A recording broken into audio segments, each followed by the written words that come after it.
Hi ನಮಸ್ಕಾರ ಎಲ್ರಿಗೂ ರೀನಾಸ್ ಕಿಚನ್ಗೆ ಸ್ವಾಗತ.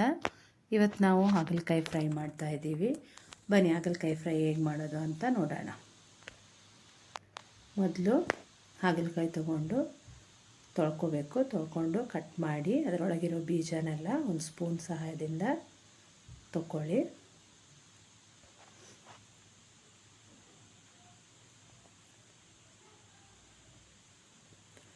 ಎಲ್ಲ ಬೀಜ ತೆಗೆದ ಮೇಲೆ ಒಂದು ಪಾತ್ರೆಯಲ್ಲಿ ನೀರಿಟ್ಟು ಸ್ವಲ್ಪ ಬಿಸಿ ಆದಮೇಲೆ ಒಂದು ಸ್ಪೂನ್ ಉಪ್ಪು, ಸ್ವಲ್ಪ ಅರಿಶಿಣ ಪುಡಿ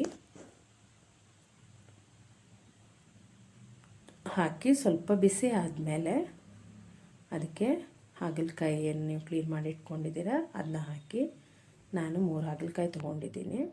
ಒಂದು ಕುದಿಸಿ ಅದನ್ನ ಸೈಡಿಗೆ ತೆಗೆದಿಟ್ಕೊಳ್ಳಿ. ಈಗ ಮೀಡಿಯಮ್ ಸೈಜ್ 2 ಈರುಳ್ಳಿ, 5ರಿಂದ 6 ಬೆಳ್ಳುಳ್ಳಿ, ಮೀಡಿಯಮ್ ಸೈಜ್ 2 ಟೊಮೆಟೊನ ಸಣ್ಣಗೆ ಹೆಚ್ಚಿಟ್ಕೊಂಡಿದ್ದೀನಿ. ಈಗ ಒಂದು ಪ್ಯಾನ್ ಇಟ್ಟೋದಕ್ಕೆ 2 ಸ್ಪೂನ್ ಎಣ್ಣೆ ಹಾಕ್ಕೊಳ್ಳಿ. ಎಣ್ಣೆ ಸ್ವಲ್ಪ ಬಿಸಿ ಆದಮೇಲೆ ಸ್ವಲ್ಪ ಸಾಸಿವೆ, ಜೀರಿಗೆ ಹಾಕ್ಕೊಂಡು ನಾವೇನು ಹೆಂಚಿಟ್ಕೊಂಡಿದ್ದೀವಿ ಬೆಳ್ಳುಳ್ಳಿನ ಹಾಕ್ಕೊಂಡು ಸ್ವಲ್ಪ ಫ್ರೈ ಮಾಡಿ.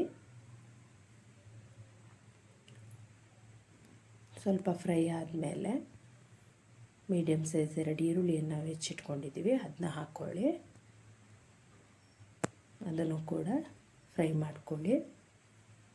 ಈರುಳ್ಳಿಯನ್ನು ಬ್ರೌನ್ ಕಲರಿಗೆ ಚೇಂಜ್ ಆಗೋದು ಬೇಡ, ಹಸಿ ವಾಸನೆ ಹೋಗುವಷ್ಟು ಫ್ರೈ ಮಾಡಿದ್ರೆ ಸಾಕು. ಆಮೇಲೆ ಇದಕ್ಕೆ ನಾವು ಹೆಚ್ಚಿಟ್ಕೊಂಡಿರೋ ಟೊಮೆಟೊನ ಸೇರಿಸಿ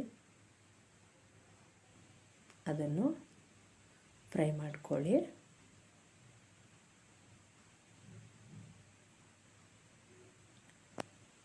ಆಮೇಲೆ ಇದಕ್ಕೆ ಒಂದು 1/4 ಸ್ಪೂನ್ ಅರಿಶಿಣ ಪುಡಿ, 1 ಸ್ಪೂನು ಧನಿಯಾ ಪುಡಿ, 2 ಸ್ಪೂನು ಅಚ್ಕಾರದ ಪುಡಿ ಸೇರಿಸ್ಕೊತಾ ಇದ್ದೀನಿ. ರುಚಿಗೆ ತಕ್ಕಷ್ಟು ಉಪ್ಪನ್ನು ಕೂಡ ಹಾಕ್ಕೊಳ್ಳಿ. ಉಪ್ಪು ಹಾಕೋದ್ರಿಂದ ಈರುಳ್ಳಿ ಟೊಮೆಟೊ ಸ್ವಲ್ಪ ಬೇಗ ಬೇಯುತ್ತೆ.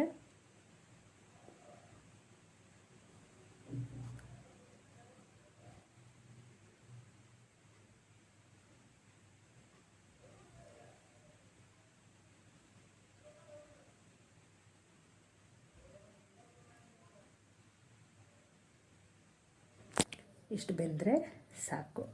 ಇವಾಗ ನಾವು ಕಟ್ ಮಾಡಿ ಕುದಿಸಿಟ್ಕೊಂಡಿರೋ ಹಾಗಲಕಾಯಿಗೆ ಗೊಜ್ಜನ್ನು ಹಾಕಿ ಸ್ಪೂನಿನ ಸಹಾಯದಿಂದ ಸ್ವಲ್ಪ ಚೆನ್ನಾಗಿ ಫುಲ್ಲ ಹಾಕಿ,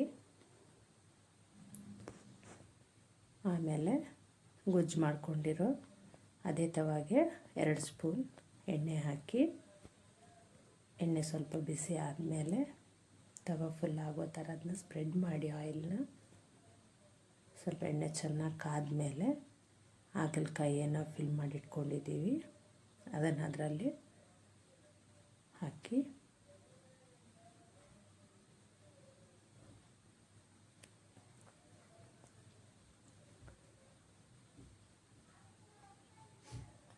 ಆಮೇಲೆ ಅದನ್ನು ಲಿಡ್ ಕ್ಲೋಸ್ ಮಾಡಿ ಒಂದು 5 ನಿಮಿಷ ಹಾಕಿ ಬಿಡಿ. 5 ನಿಮಿಷ ಆದಮೇಲೆ ಅದನ್ನು ಒಂದು ಚಮಚೆ 2 ಚಮಚೆ ತೊಗೊಂಡು ಸ್ವಲ್ಪ ತಿರುಗಿಸಿ ಹಾಕಿ